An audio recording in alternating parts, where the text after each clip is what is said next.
বাংলা একাডেমির ভিতরে গত 15 বছরে কি হয়েছে সেটা আমরা খুব হারে হারে খুব ভালো করে জানি।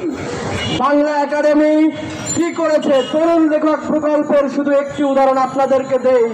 এই প্রকল্পে যারা তরুণ লেখক ছিল তাদের কিভাবে নির্বাচিত করা হয়েছে, বিশেষ করে অনেকে বারবার অ্যাপ্লিকেশন করার পরও তাদেরকে নির্বাচিত করা হয় নাই, সুযোগ দেওয়া হয় নাই।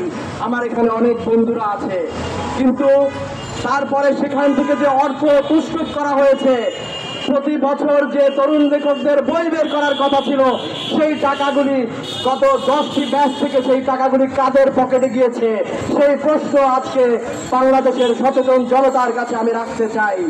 এবং গেল 15 বছরে বাংলা একাডেমিতে কারা দুর্নীতির মাধ্যমে চাকরি পেয়েছে, মন্ত্রী এমপিদের সুপারিশে চাকরি পেয়েছে, সেই প্রশ্ন আজকে গোটা জাতির কাছে।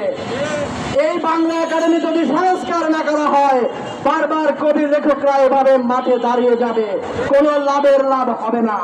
তাই আমরা অচিরেই বলতে চাই, এই স্বৈরতন্ত্রের যারা 5 আটা গোলাম এখনো বাংলা একাডেমির ভিতরে রয়েছেন, তাদেরকে 12 ঘন্টা দিচ্ছি, 24 ঘন্টা না, 12 ঘন্টার ভিতরে চাকরিচ্যুত করতে হবে।